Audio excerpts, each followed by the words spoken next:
వ్యసనం విడిచిపెట్టి మంచి మార్గంలో నడుపుతుంది. సంతోషం. ఇప్పుడు పాప ప్రక్షాళన ఎలా జరుగుతుందన్నాడు ధర్మరాజు గారు. తపస్సు వల్ల పాపం తొలగిపోతుంది. తపస్సు అంటే ఏమిటి? ఆహార నియమమే తపస్సు. భీష్ముడు చెప్పిన మొట్టమొదటి సూత్రం తపస్సులో మొదటి మెట్టు ఆహార నియమం. ఆహార నియమమే క్రమంగా మనకి తెలియకుండా మన శరీరాన్ని అదుపులో ఉంచుతుంది. కొంతమందికి బాగా తిండి ఇష్టం, కొంతమందికి పిచ్చి తిండి ఇష్టం. సాయంత్రం అయ్యేసరికి పక్కకి వెళ్ళి బడ్డీ కొట్టు దగ్గర చల్ల పుణుకులు తినకుండా ఉండలేని వాళ్ళు ఇప్పటికి కూడా ఉన్నారు. అలాంటి వాటిని చేయించు, పర్వాలేదు. ఆహారం ఎక్కడ పడితే అక్కడ తినకుండా సమయమునకు తింటూ ఆహారంలో సత్వగుణాన్ని ప్రసాదించి ఆహారం తినడం మొదలు పెడితే అది మన పాపాలను తొలగిస్తుంది. ఆహార నియమం గొప్ప తపస్సు. పంచేంద్రియాలు ఆహారాలను కోరతాయి. పైగా ఆహారం అంటే ఇక్కడ చాలా గొప్ప అద్భుతమైనటువంటి నిర్వచనం చెప్పారు. ఆహారం అంటే అన్నము, పప్పు, కూరలు లేకపోతే ఇలాంటివే ఆహారం అనుకోకు. 5 ఇంద్రియములు ఉన్నాయి మనకి. ఈ 5 ఇంద్రియములకు 5 ఆహారాలు ఉన్నాయి. కళ్ళు ఉన్నాయి, అందాన్ని చూడాలనుకుంటాయి. కంటికి ఆహారం సౌందర్యం. మగవాడైతే అందగత్తెను చూడాలి, స్త్రీ అయితే అందంగా ఉన్నాడా లేదా, ఈ పెళ్ళికొడుకు ఎలా ఉన్నాడు, వాడికి డబ్బు ఎలా ఉంది, ఇవన్నీ పక్కన పెట్టి ఎక్కువగా సహజంగా రూపాన్ని కోరతారట. కాబట్టి కళ్ళు సౌందర్యాన్ని కోరుకుంటాయి. అంటే అందరూ అలా కోరుకోరు. ఇప్పుడు అందగానే నన్ను చూడడానికి వస్తున్నారా మీరు, ఏమన్నా వినడానికి వస్తున్నారు తప్ప. కాబట్టి చెప్పొచ్చేది ఏంటంటే ఒక స్థాయిలో ఉన్నవాడేమో సౌందర్యం చూస్తాడు కళ్ళతోటి.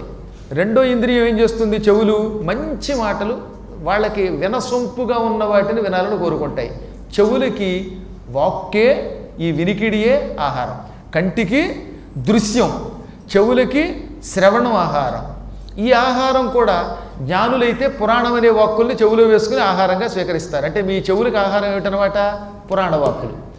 బయట కొంతమంది ఉన్నారు, వాళ్ళు నాటకం అంటే ఇష్టమైన వాళ్ళైతే చెల్లియో చెల్లకొని పడితే ఆ పద్యాలు వాళ్ళకి ఆహారం.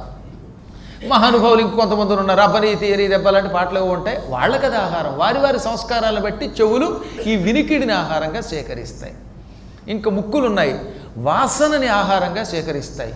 కొంతమందికి ఎండు చేపలు ఎండ్రేలు అమ్ముతున్న చోటుకి వెళ్ళి ఆ వాసన వస్తేగా నిద్ర పట్టదు.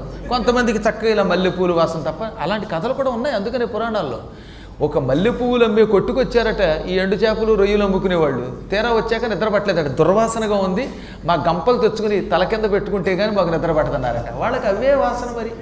కాబట్టి ముక్కుల యొక్క లక్షణం ఏమిటన్నమాట? వాసన పీల్చడం. ఈ వాసన ముక్కుకు ఆహారం.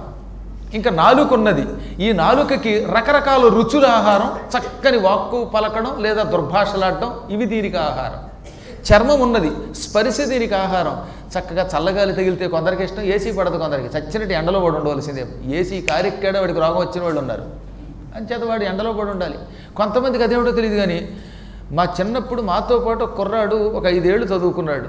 వాడు బురద నీటిలోనే స్నానం చేయడానికి ఇష్టపడేవాడు. మరి పూర్వజన్మలో వరాహ అవతారం వాడు. ఏం చేస్తాం? నిజంగా చెప్తున్నాను, వేసవి కాలంలో కాలువలు కట్టేశాక క్రమంగా నీళ్లు బురద ఎక్కిపోతాయి. మంచి నీళ్లు వచ్చినప్పుడు మేము ఈత కొట్టేవాళ్ళం.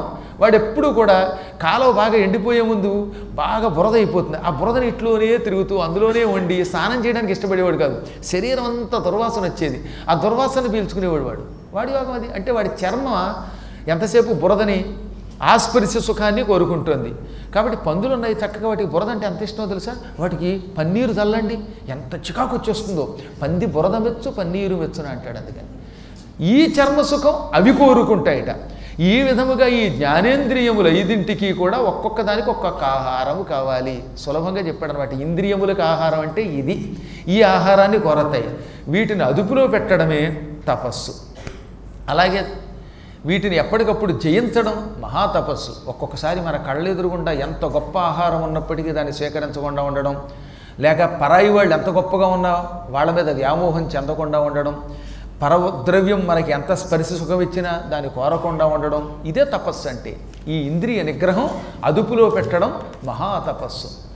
కానీ ఈ ఇంద్రియాలకు ఒక లక్షణం ఉందిట. ధైర్యం ఉన్నవాడిని, అంటే ఇంద్రియములను తన గొప్ప ఆత్మధైర్యంతో మనోధైర్యంతో అదుపులో పెట్టేవాడిని ఏం చెయ్యవు. ఈ మనోధైర్యం లేనివాడిని మాత్రం ఆకర్షిస్తాయి. మనోధైర్యం ఉండి వ్యసనములలోంచి బయటపడిన వాడు ఉన్నాడు. యావజ్జీవితం ముక్కుపొడుం పీల్చే ఒక గొప్ప పండితుడు ఉండేవాడు నాకు. ఇంక ఇలా పట్టి పొట్టుపోయిలో పొట్టుకూరడం మీరు చూశారో లేదో, నేను చూశాను మా చిన్నప్పుడు. అలా కూరేసేవాడి ముక్కుల్లోకి. హఠాత్తుగా ఓ రోజున ఉపన్యాసం అన్నాడు. ఏముందయ్యా నశ్యంలో, నువ్వు తలుచుకుంటే మానేస్తావు అన్నాను. మళ్ళీ జీవితంలో నస్యం పీలిస్తూ ఉంటాడు ఆయన. పైగా అప్పట్లో నన్ను పిలిచి మా నస్యం మీద ఒక శ్లోకం చెప్పండి అన్నాడు. నా చిన్నప్పుడు నస్యం మీద ఒక శ్లోకం చెప్పేదాకా విడిచిపెట్టలేదు ఆయన. నాకంటే పెద్దవాడు పాపం వయసులో. అందుకని నేను ఏమన్నానంటే చివరికి విసిగిపోయాను. ఆయన బాధపడలేక చిన్నప్పుడు కవిత్వం బాగా ఇంకా వేగంగా చెప్పేవాడిని. నస్యదానం మహాదానం కన్యాదానంచ మధ్యమం అధమం ఉదకదానంచ అన్నదానం వృధా వృధా. ఆయన కోసం నస్యదానం మహాదానం అంచేత ఒక డబ్బా ఇస్తే అంత ఆనందించేవాడు ఆయన. అంటే ఇలాంటి శ్లోకాలు చెప్పేదాకా నిద్రపోయేవాడు కదా ఆయన. నేను చెప్పింది ఇది ఎప్పటిది 40 ఏళ్ల క్రితం చెప్పిన. నా వయస్సు అప్పుడు చాలా చిన్నది, 11 ఏళ్ళు 10 ఏళ్ల వయస్సులో చెప్పిన శ్లోకం అది. అలాంటి వ్యక్తి చేత నేను ఇంద్రియ నిగ్రహంతో నువ్వు ఆ నస్యమును జయిస్తావంటే జయించాడు. మళ్ళీ పీలిస్తే ఒట్టు. ఇప్పుడు ఆయన తణుకులో ఉన్నాడు. మాట వరుసకు కూడా ఒక్కనాడు పెంచలేదు. 30-40 ఏళ్ల క్రితం మానేసిన ఆయన అలా మానేశాడు.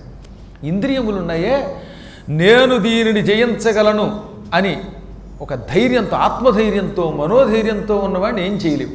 మనకి మనోధైర్యం ఉండాలి. మనోధైర్యం లేదంటే గురువుగారు మానేస్తానంటాడు, మళ్ళీ రైలు ఎక్కగానే బాత్రూంలోకి వెళ్ళి కుషన్ లాగేసి వచ్చేస్తాడు. మనోధైర్యం ఉండాలి. మనోధైర్యం లేకపోతే పట్టుకుంటే, ధైర్యం ఉందా వాడు అందులోంచి బయటకు వస్తాడు. ఇదే అదేని కాదు, సమస్త వ్యసనముల నుంచి మనోధైర్యం ద్వారా బయటపడవచ్చు. పాపాత్ముడు ఉన్నాడే మనో